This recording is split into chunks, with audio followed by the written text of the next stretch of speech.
भारत जिंदाबाद। क्या हाल है? आप लोग ठीक ठाक हैं? सब लोग मजे में? तो मैं शुरू करूं?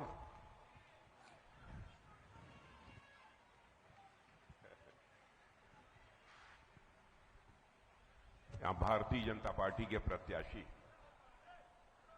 जिनका अभी अभी आप लोगों ने भाषण सुना है, बहुत ही दिग्गज नेता, बहुत ही पुराने नेता, 14 नवंबर को जो चुनाव परिणाम आएगा उसमें एनडीए की 2/3 बहुमत से बिहार में सरकार बनने जा रही है।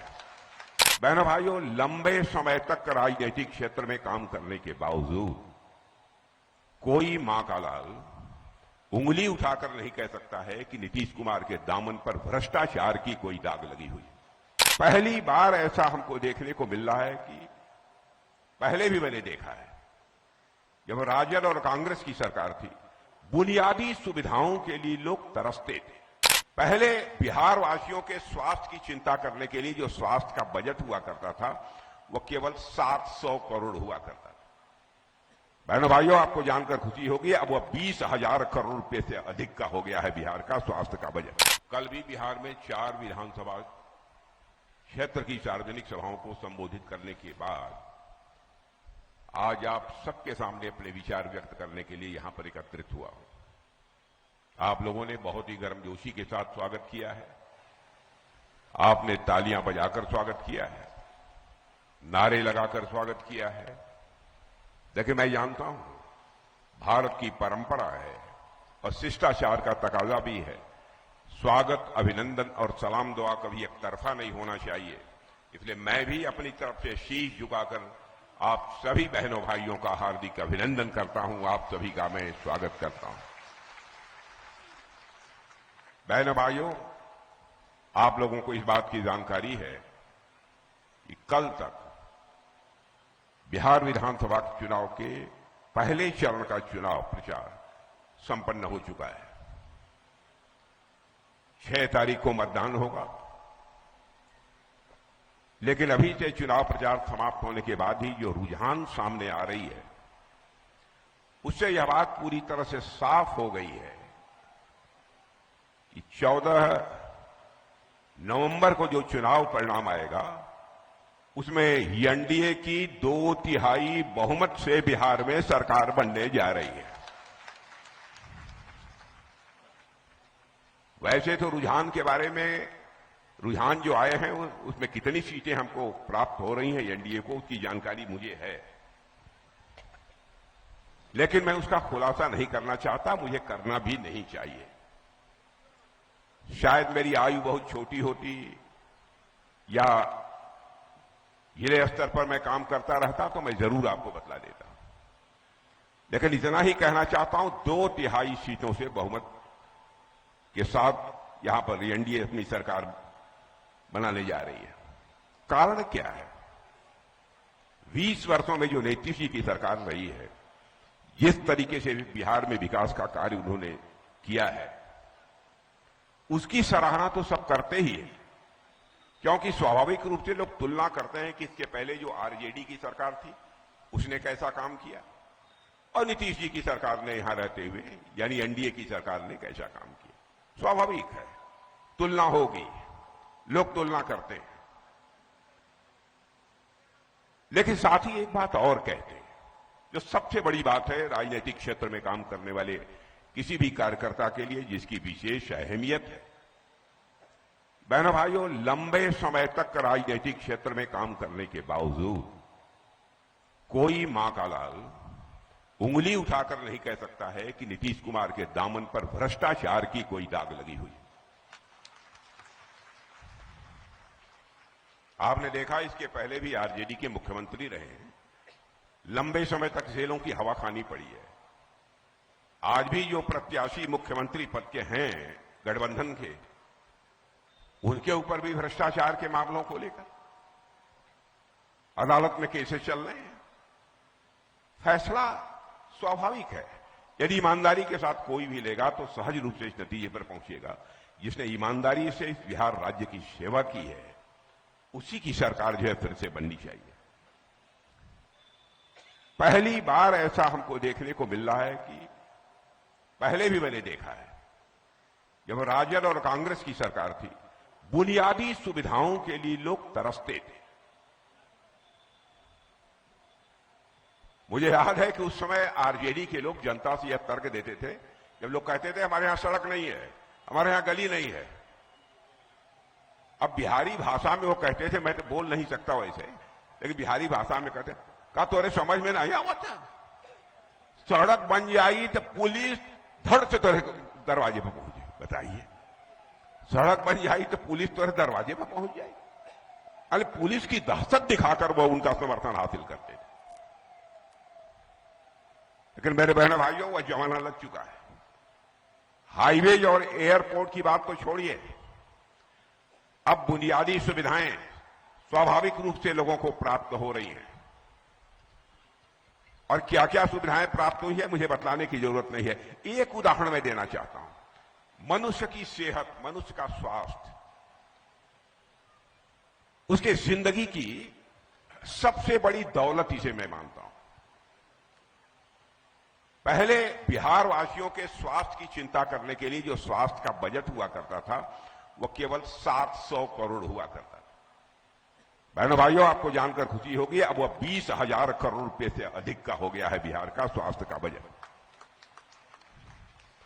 बिजली का ऐसा बुरा हाल था, क्योंकि बिहार में भी हमारे रिश्ते नाते हैं, आना जाना पहले भी मेरा बराबर रहा है। बिजली बामुश्किल यदि 2, 3, 4 घंटे यदि आ जाए तो बहुत बड़ी बात मानी जाती थी। लोग अभ्यस्त हो गए थे, चलिए थोड़ी देर के बाद तो बिजली आने वाली है, आ जाएगी। गांवों में लोग लालटेन से काम चलाते थे। यही स्थिति थी बिहार की। और सारे हिंदुस्तान में बिहार के बारे में जो एक छवि बनी हुई थी, बिहार तो गरीबों का देश है, लेकिन प्रतिभाशाली लोगों का यह राज्य है, यह धारणा भी बिहार के बारे में बनी हुई। यहां के बच्चे अपने पढ़ाई लिखाई करने के लिए बिहार के बाहर दूसरी यूनिवर्सिटीज में, यहां तक कि इस देश के बाहर भी दुनिया के दूसरे देशों के विश्वविद्यालयों में भी पढ़ाई लिखाई करने के लिए जाते थे। बहनों भाइयों, वह सब सारा युग मैं समझता हूं अब समाप्त हो चुका है। और आप स्वाभाविक रूप से हमारी इस बात से सहमत होंगे कि आज बिहार में हाईवेज, बड़े पुल, ग्रामीण सड़कों का जाल बिछा हुआ है। पटना में जहां कभी मौत दौड़ती थी, आज वहां पर मेट्रो दौड़ रही है। पटना में ऐसे हालात यहां पर पैदा हो गए। आरजेडी के लोग न सड़क चाहते थे, न अन्य किसी प्रकार की सुविधा चाहते थे। लालू जी के समय में आरजेडी यह सोचती थी कि विकास से कुछ नहीं होने वाला है। विकास का क्या महत्व है? हम केवल लच्छेदार भाषण देकर और बिहार की जनता को गुमराह करके उनका हम समर्थन हासिल कर लेंगे। और अभी आरजेडी वाले कह रहे हैं कि भाई सड़क वड़क की बात क्या करते हो? अभी एक किसी का भाषण मैंने सुना था, उन्होंने कहा है, मैं भाषण ही बतला रहा हूं, सड़क मत बनाओ, एक्सीडेंट हो जाता है, बिजली मत लाओ, लोग बिजली के झटके से मर जाते हैं। माने ऐसे भाषण देने वाले अब भी आरजेडी में पड़े हुए हैं। कल्पना कर सकते हैं, ऐसी भी राजनीतिक पार्टी होती है। और बहनों भाइयों, कांग्रेस का जहां तक सवाल है, जो आरजेडी के साथ गठबंधन करके यहां पर सरकार बनाना चाहते हैं, सरकार चला भी चुके हैं केंद्र में। क्या हालत है कांग्रेस की, यह बताने की आवश्यकता नहीं है। कांग्रेस भी कहा करती थी बॉर्डर पर सड़क, पक्की सड़क नहीं बननी चाहिए, पक्के बुनियादी ढांचे नहीं खड़े होने चाहिए। उस समय संसद में किसी ने यह प्रश्न पूछा था कि यह बतलाओ कि बॉर्डर के ऊपर सड़क क्यों नहीं बननी चाहिए, क्यों नहीं बुनियादी ढांचों का विकास होना चाहिए। उसमें कांग्रेस के लोग यह तर्क देते थे कि यदि बॉर्डर पर पक्की सड़कें बन गई, वहां पर बुनियादी ढांचों का विकास हो गया, तो हमारे पड़ोसी देश के जो हमारे विरोधी हैं वो हमारे देश की सीमा में घुस आएंगे और हमारे ऊपर कब्जा कर लेंगे। यह सब सारे तर्क, या कांग्रेस और आरजेडी जैसे नेताओं के द्वारा जो बराबर दिए जाते रहे। लेकिन बहनों भाइयों, सच्चाई को कोई नकार नहीं सकता है। हमारे प्रधानमंत्री मोदी जी ने विकास विरोधी सोच को बदल दिया। आज हमारा भारत कितनी तेजी के साथ प्रगति कर रहा है। मैं आपको याद दिलाना चाहता हूं, 2014 के पहले हमारा भारत धन दौलत के मामले में दुनिया के देशों में वही 11वें स्थान पर खड़ा था, जिसे अंग्रेजी में इकोनॉमी की साइज कहते हैं। 11वें स्थान पर खड़ा था। केवल 9-10 वर्षों के अंदर ही इतनी तेजी से भारत ने प्रगति की है मेरे बहनों भाइयों, कि आपको यह जानकर आपका सीना चौड़ा हो जाएगा कि जो हमारा भारत आज के 10 साल पहले दुनिया के देशों में धन दौलत के मामले में, अर्थव्यवस्था के आकार के मामले में 11वें स्थान पर खड़ा था, अब वह जंप लेकर दुनिया के देशों में 4थे स्थान पर आकर खड़ा हो गया हमारा यह भारत।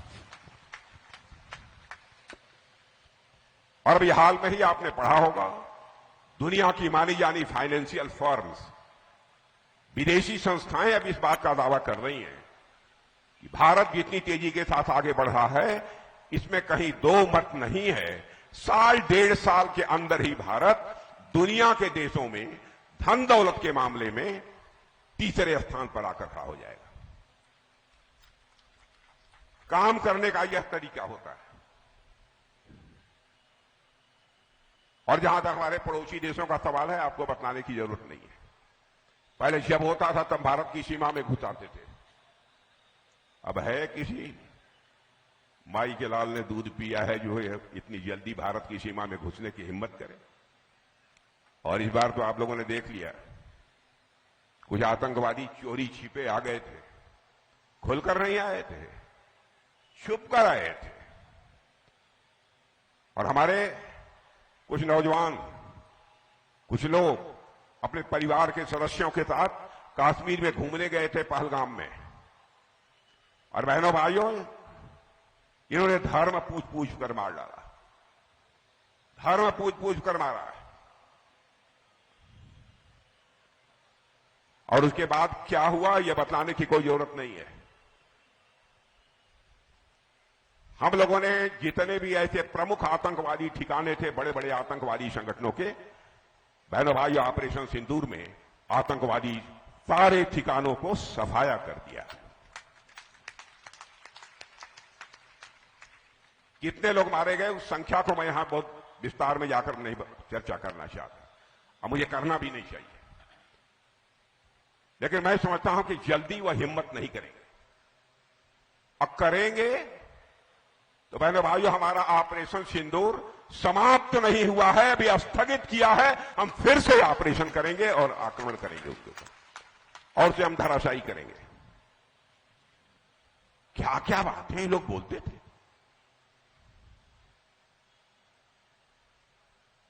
हम कल्पना नहीं कर सकते। धर्म पूछेंगे, बनाओ किस धर्म के हो, और मार डालेंगे। लेकिन बहनों भाइयों, हम लोगों ने मारा आतंकवादियों को धर्म पूछकर नहीं मारा है, उनका कर्म देखकर मारा है मेरे बहनों भाइयों, कर्म देखकर मारा है।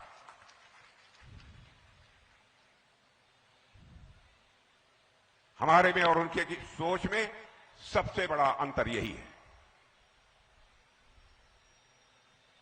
भारत अब दुनिया में कमजोर भारत के रूप में नहीं जाना जाता है, भारत अब दुनिया में ताकतवर देश के रूप में जाना जाता है। अंतर्राष्ट्रीय जगत में भारत की प्रतिष्ठा बढ़ी है। अभी अभी यहां आने के 2 दिन पहले मैं मलेशिया से लौटा हूं। दुनिया के 21 देशों से लोग आए थे, जिसमें कि अमेरिका भी था, चीन भी था, रूस भी था, सारे दिग्गज थे। सारे मंत्रियों से, सारे रक्षा मंत्रियों के साथ हमारी बातचीत भी हुई, अन्य भी सारे मंत्रियों से हमारी बातचीत हुई। मैंने महसूस किया कि भारत के बारे में कैसी प्रतिष्ठा बढ़ी है।